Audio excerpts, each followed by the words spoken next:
Guys, kalau diperhatiin ya, sekarang tuh banyak artis-artis Korea yang menjadi bintang iklan di Indonesia. Saya jadi mikir, kenapa sih harus artis Korea Selatan? Lihat saja, ketika ada acara-acara besar, marketplace mungkin ya, misalnya, atau ulang tahun TV, ada aja artis Korea yang tampil meskipun rekaman, bukan live. Nah, budaya Korea memang berkembang pesat ya, dan meluas secara global dalam 2 dekade terakhir. Mereka cenderung diterima publik dari berbagai kalangan sehingga menghasilkan suatu fenomena yang dinamakan Korean Wave atau disebut juga Hallyu. Dobosim dalam artikelnya yang berjudul Hybridity and the Rise of Korean Popular Culture in Asia yang dimuat dalam jurnal Media, Culture and Society volume 28 2006 menuliskan bahwa Korean Wave atau Hallyu ini merupakan istilah untuk menyebut budaya pop Korea Selatan yang secara global telah tersebar di berbagai negara di dunia, tanpa terkecuali di Indonesia. Hal inilah yang kemudian menjadikan budaya Korea Selatan sebagai budaya populer. Fenomena ini bisa dilihat di Indonesia dan dampaknya sangat terasa bisa dilihat di kehidupan kita sehari-hari, terutama pada generasi milenial. Perkembangan teknologi informasi yang masif akibat adanya globalisasi menjadi faktor utama penyebab besarnya antusiasme publik terhadap Korean Wave ini. Korean Wave sendiri diawali dan sangat identik dengan dunia hiburan seperti musik, drama, atau drakor, dan variety show yang lainnya, yang dikemas secara apik menyajikan budaya-budaya Korea. Seiring berjalannya waktu, budaya Korea banyak diimplementasikan dalam kehidupan sehari-hari para pencinta budaya Korea. Lihat saja, dari fashion, make up, Korean skincare, makanan, gaya bicara, hingga bahasa dan konten-konten mengenai Korea.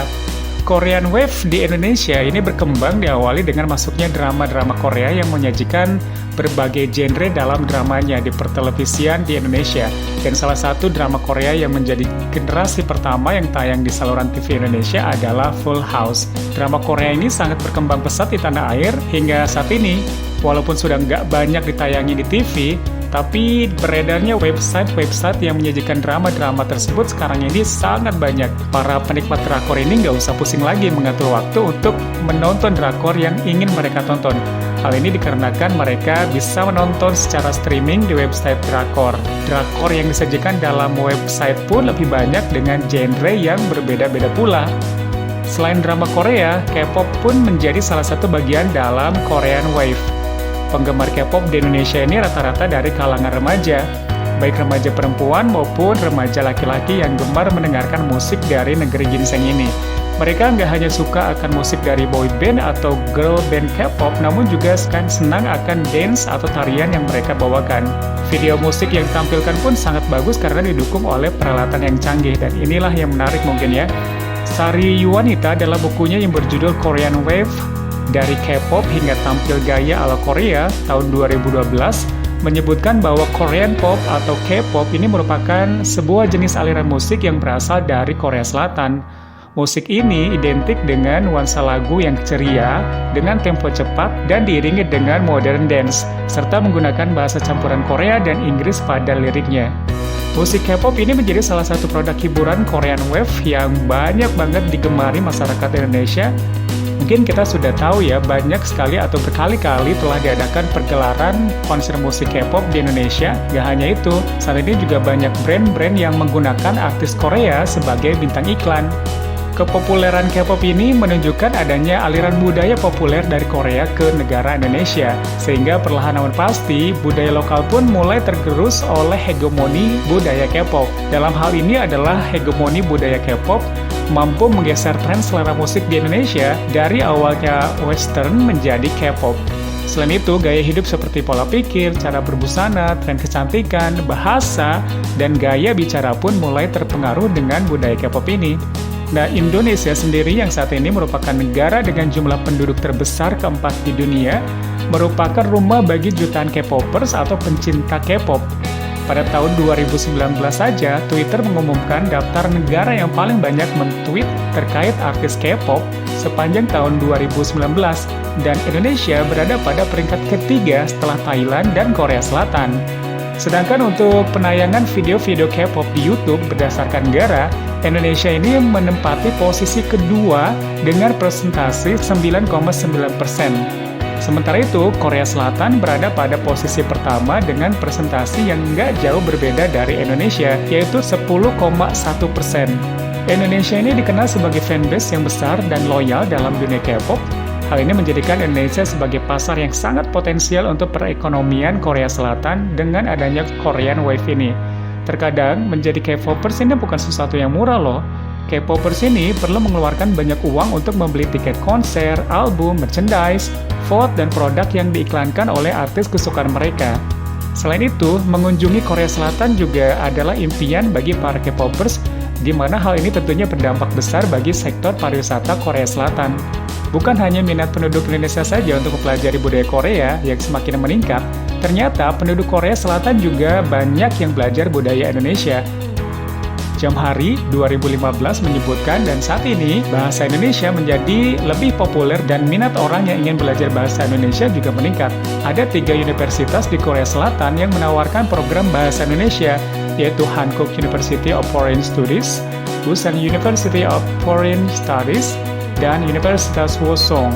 Hal ini didukung pula oleh banyaknya perusahaan Korea yang berinvestasi di luar Korea seperti di Indonesia. Dan mempelajari bahasa Indonesia tentunya akan memberikan peluang bagi mereka untuk bekerja di perusahaan Korea di luar Korea.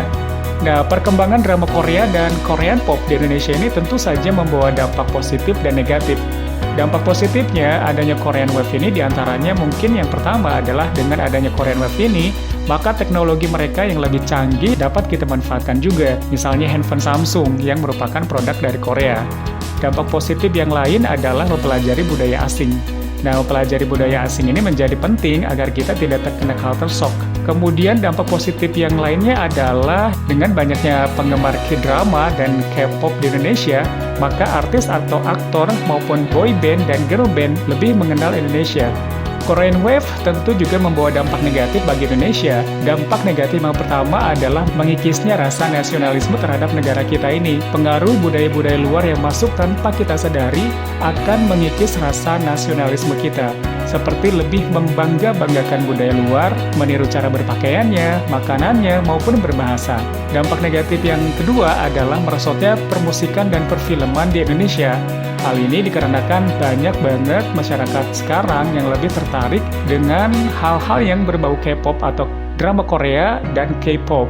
Banyak yang beranggapan bahwa sinetron Indonesia terlalu berbelit-belit dengan episode yang panjang. Hal ini berbalik dengan drama Korea yang hanya membutuhkan paling tidak 16 episode. Dampak negatif yang ketiga adalah perilaku konsumtif.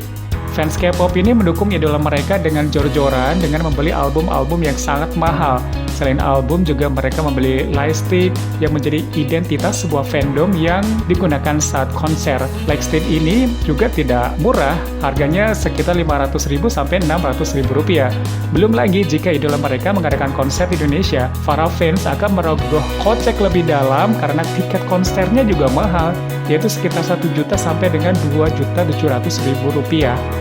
Hegemoni K-pop menunjukkan sebuah dominasi budaya populer Korea yang begitu luas terhadap budaya dan tren di kalangan generasi muda kita. Adanya dominasi tersebut menyebabkan berkurangnya minat dan kecintaan generasi muda kita terhadap budaya lokal Indonesia. Padahal, menjaga dan melestarikan budaya lokal merupakan tugas generasi muda tentunya. Perkembangan Korean Wave tidak dapat dihindari oleh kita. Namun, kita bisa membatasinya dengan lebih cinta dengan budaya-budaya lokal dan lebih bijak menghadapi perkembangan globalisasi yang akan datang. Sebagai masyarakat Indonesia, kita tentunya dituntut untuk melestarikan kebudayaan dan mengembangkannya sehingga menjadi besar dan tentunya membanggakan.